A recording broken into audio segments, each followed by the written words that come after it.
अस्सलाम वालेकुम, मैं हूं आपका टीचर शामून बशीर और मैं आपको पढ़ाऊंगा दहम जमात का रियाजी। आज के लेक्चर में हम मश्क नंबर 10.1 का आगाज़ करेंगे और उसका सवाल नंबर 1 और सवाल नंबर 2 हल करेंगे। तो चलिए हम चलते हैं वाइट बोर्ड की तरफ और आज का लेक्चर शुरू करते हैं।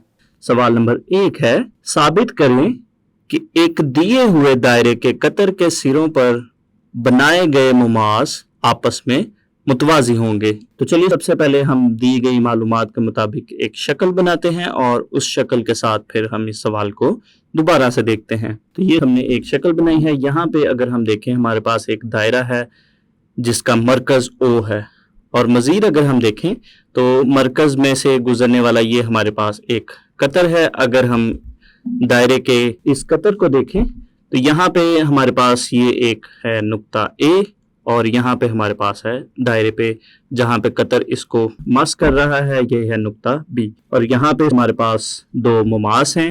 एक का नाम हम रखते हैं एल एम और दूसरे का नाम हम रखते हैं पी क्यू।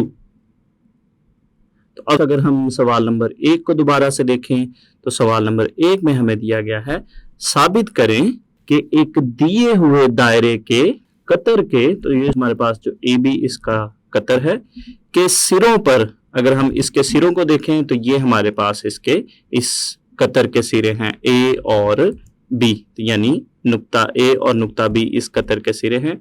इन सिरों पर बनाए गए मुमास, तो ये हमारे पास कतर का सिरा ए है उस पर हमने एल एम मुमास खींचा है और इसी तरह से जो इसका सिरा बी है उस पर हमने पी क्यू मुमास खींचा है।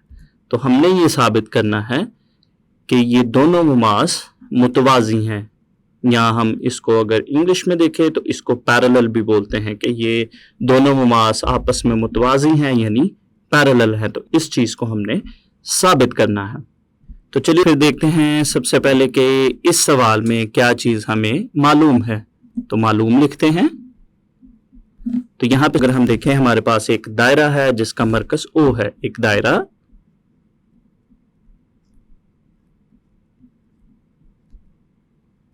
जिसका मरकज ओ है,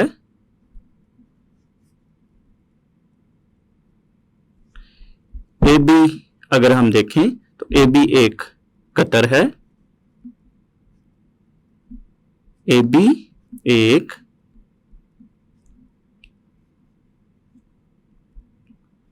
कतर है। मजीद अगर हम देखें तो एल एम और पी क्यू दो मुमास हैं, एल एम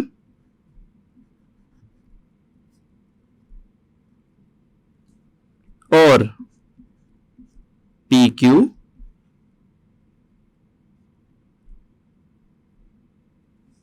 दो मुमास हैं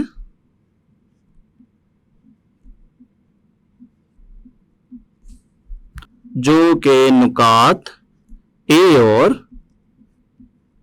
बी में से गुजर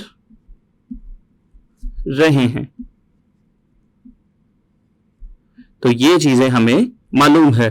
तो इसके बाद हम देखते हैं कि क्या चीज हमें इसमें मतलूब है। तो यहां पर अब हम लिखते हैं मतलूब।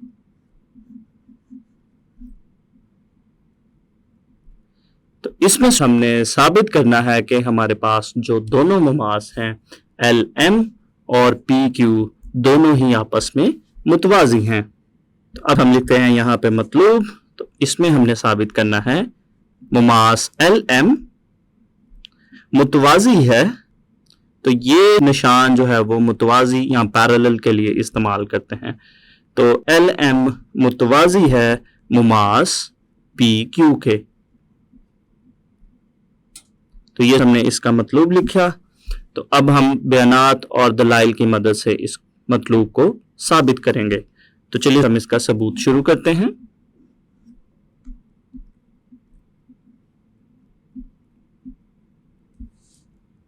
बयानात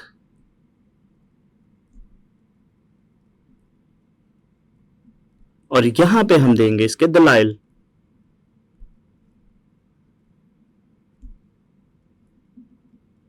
तो यहाँ पे हम अपनी आसानी के लिए शक्ल बनाते हैं ताकि यहाँ से आसानी से देखकर हम बयानात और दलाइल लिख सकें। तो सबसे पहले इस शक्ल में अगर हम देखें तो यहाँ पे हमारे पास जो ए बी है वो इस दायरे का कतर है। तो जो कतर है उसका जो निस्फ है वो दायरे का रदास होता है। तो अगर हम ओ से ए तक की बात करें या ओ से बी तक की बात करें तो ये दायरे का रदास है। तो यहाँ पे हम लिखेंगे ओ ए और ओ बी दायरे के रदास हैं। तो ये चीज हमें मालूम है। तो मजीद अगर हम देखें तो इस चीज को हम पहले से साबित कर चुके हैं कि किसी भी दायरे का मुमास उसके मुतलका रदास के साथ जो है वो 90 दर्जे का जाविया बनाते हैं। मतलब अगर हम इस रदास की बात करते हैं ओ ए की और अगर हम एल एम मुमास की बात करते हैं तो ये दोनों एक दूसरे के साथ 90 दर्जे का जाविया बनाते हैं। यानी हमारे पास जो मुमास एल एम है वो अमूद है रदास ओ ए पर। इसी तरह से अगर हम इस जाविया की बात करते हैं तो ये जाविया भी 90 दर्जे का होगा, चूंकि यहाँ पे भी हमारे पास एक मुमास है, मुमास पी क्यू। तो मुमास पी क्यू जो है वो रदास ओ बी पर अमूद है। यानी हमारे पास जो जाविया ओ बी पी है ये 90 दर्जे के बराबर है और इसी तरह से जो जाविया ओ ए एल है ये जाविया भी 90 दर्जे का जाविया है। तो यहाँ पे हम मजीद लिखेंगे जाविया ओ ए एल बराबर है 90 डिग्री। तो इसको हम देते हैं मसावात नंबर 1 का नाम और दलाइल में हम लिखेंगे मुमास रदास पर रदास के साथ रदास पर अमूद होता है।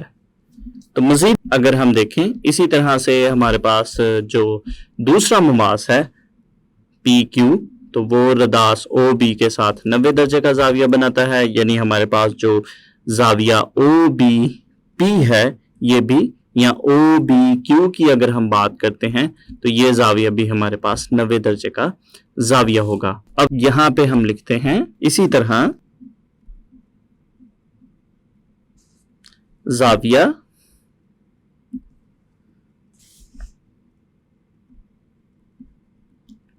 ओ बी क्यू बराबर है 90 डिग्री के। तो इसको हम देते हैं मसावात नंबर 2 का नाम और दलाइल में हम लिखेंगे मुमास रदास पर अमूद होता है। अगर हम मसावात नंबर 1 और 2 को देखें तो मसावात नंबर 1 में हमारे पास है जाविया ओ ए एल 90 दर्जे के बराबर है और इसी तरह से जो मसावात नंबर 2 है इसमें हमारे पास जो जाविया ओ बी क्यू है ये 90 दर्जे के बराबर है। तो इसका मतलब हुआ कि मसावात नंबर 1 और 2 से हम ये नतीजा अखज़ कर सकते हैं कि हमारे पास ये दोनों जाविये बराबर होंगे और ये मुतबादिल जाविये हैं। तो यहाँ पे हम लिखेंगे लिहाजा जाविया ओ ए एल बराबर है जाविया ओ बी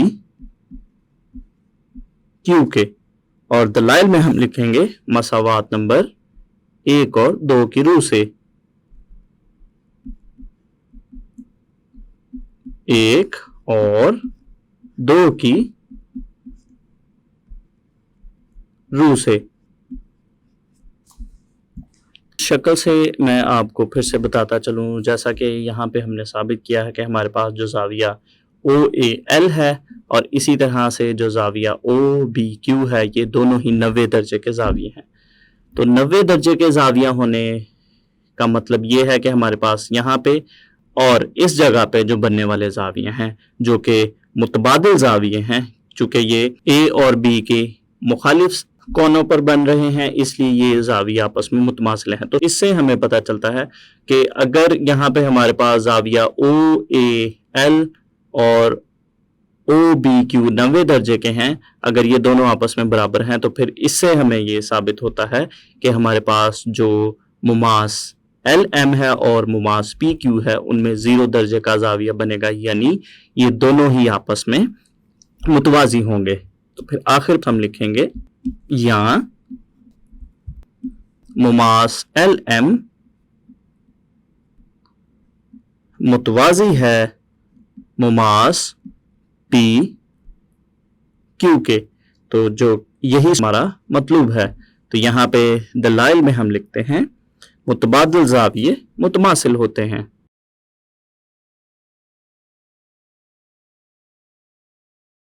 मुतमासिल होते हैं। तो ये हमने सवाल नंबर 1 में जो चीज़ हमारे पास मतलूब थी उसको हमने बयानात और दलाइल में साबित कर लिया कि हमारे पास जो एक दायरा था जिसका मरकज़ ओ है उसके कतर में से गुजरने वाले जो मुमास हैं वो दोनों ही आपस में मुतवाज़ी हैं। तो इसके बाद हम शुरू करते हैं सवाल नंबर 2। सवाल नंबर 2 है, दो हम मरकज़ दायरों के कतर 10 सेंटीमीटर और 5 सेंटीमीटर हैं।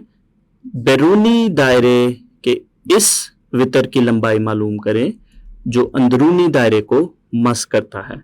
तो यहाँ पर अगर हम इस दी गई शक्ल में देखें तो यहाँ पर हमारे पास दो हम मरकज़ दायरे हैं। अगर हम देखें तो यहाँ पे ये हमारे पास एक बड़ा दायरा है जिसका मरकज़ ओ है, इसी तरह से ये हमारे पास एक छोटा दायरा है, इस दायरे का मरकज़ भी ओ है। मज़ीद अगर हम देखें तो हमारे पास इन दायरों के कतर दिए गए हैं। जो बड़े दायरे का जो कतर है वो 10 सेंटीमीटर है। तो यहाँ पे अगर हम देखें बड़े दायरे का अगर हम कतर देखें, अगर इस लकीर को हम मज़ीद आगे खींचते हैं तो ये हमारे पास इसकी जो कुल लंबाई है, कुल लंबाई इसकी हमारे पास 10 सेंटीमीटर है। और चूंकि रदास जो है वो इसका निस्फ होता है तो इसका निस्फ जो है वो बनेगा 5 सेंटीमीटर, यानी मरकज से दायरा के किसी एक नुक्ता तक का जो फासला है वो दायरे का मरकज कहलाता है। इसलिए जो बड़े वाला दायरा है उसका जो रदास है वो बनेगा 5 सेंटीमीटर जो कि कतर का निस्फ है।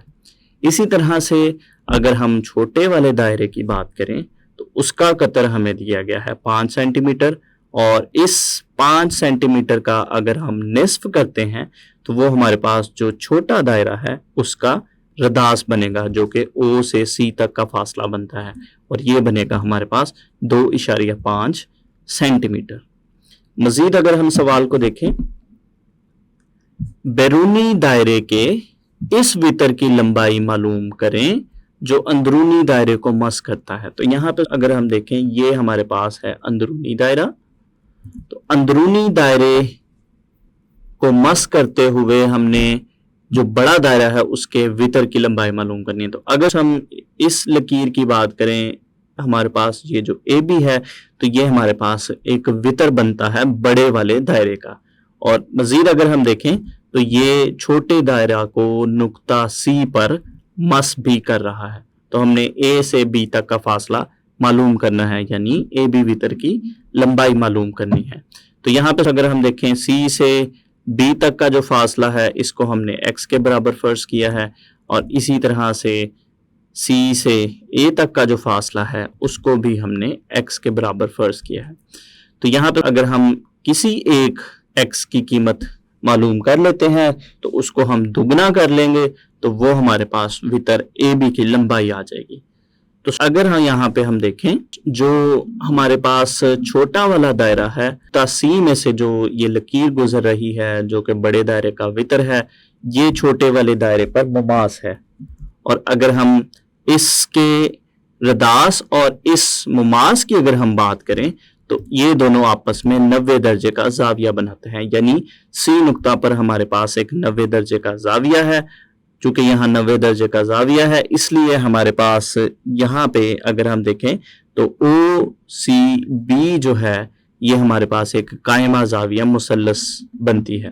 तो कायमा जाविया मुसल्लस का ये जो है वो अमूद है, ये जिला, इसी तरह से ये जिला इसका वितर है और ये जिला इसका कायदा है। तो यहाँ पे हम मसला फिसागोरस की मदद से आसानी से इसका अमूद मालूम कर सकते हैं, चूंकि हमारे पास वितर और कायदा की कीमत दी गई है। तो सबसे पहले हम मुसल्लस OCB में मसला फिसागोरस की मदद से इसका अमूद मालूम करते हैं, जिसको हमने x के बराबर फर्ज किया है। तो जब हम इस एक x की कीमत मालूम कर लेंगे तो उसका दुगना करेंगे तो हमारे पास बाकी की लंबाई भी आ जाएगी, और तो इस x को दुगना करने से हमारे पास जो कुल लंबाई है जो कि वितर AB की लंबाई बनती है वो मालूम हो जाएगी। तो चलिए हम इसका हल शुरू करते हैं। मुसल्लस कायमा जावी मुसल्लस OBC को देखते हैं। मुसल्लस OCB में, तो मुसल्लस OCB में हम मसला फिसागोरस का इस्तेमाल करते हैं। मसला फिसागोरस की रूह से तो सबसे पहले अगर हम मसला फिसागोरस का फॉर्मूला लिखते हैं तो वो हमारे पास बनेगा वितर का मुरब्बा बराबर है कायदा का मुरब्बा जमा अमूद का मुरब्बा। तो यहां से हमने अमूद की कीमत मालूम करनी है, तो इसको मालूम करने से पहले हम यहाँ पे कीमतें दर्ज करते हैं। तो वितर हमारे पास है 5 सेंटीमीटर के बराबर, तो 5 का मुरब्बा। कायदा हमारे पास है 2.5 इसका मुरब्बा जमा अमूद हमारे पास x के बराबर है, तो यहाँ पे हम लिखेंगे x का मुरब्बा। तो यहाँ से इसको करते हैं हम मजीद हल, तो ये हमारे पास बनेगा 25 और दूसरी जानिब 2.5 का मुरब्बा जो है वो 6.25 के बराबर है जमा x का मुरब्बा। तो यहाँ 6.25 को हम दूसरी जानिब लेकर जाते हैं, तो ये हमारे पास बनेगा 25 नफी 6.25 बराबर है x का मुरब्बा। तो इन दोनों नंबरों को हम नफी करेंगे और x का मुरब्बा जो है वो हम इस जानिब लिखते हैं, और दूसरी जानिब हमारे पास 25 में से 6.25 को नफी किया तो ये हमारे पास आएगा 18.75। तो यहां से x की कीमत मालूम करने के लिए हम तरफैन में इसका जज़र लेंगे। तरफैन में जज़र लेने से तो ये हमारे पास बनेगा x का मुरब्बा और इसका जज़र, और इसी तरह दूसरी जानिब हमारे पास बनेगा 18.75 का जज़र। तो ये हमारे पास यहाँ पे मुरब्बा और जज़र आपस में कट जाएंगे, तो ये बनेगा x, और 18.75 का हम जज़र लेंगे तो ये हमारे पास आएगा 4.33। तो ये हमने x की कीमत मालूम कर ली है। अब हम जो दिया गया सवाल है उसमें अगर हम देखें तो हमने वितर की लंबाई मालूम करनी है, और वितर को अगर हम देखें तो यहाँ पे इस वितर को अगर हम देखें तो ये हमारे पास बनता है A से B तक की लंबाई, जो कि इस x और इस x की कीमत को जमा करने से आएगा, यानी 2x बनेगा।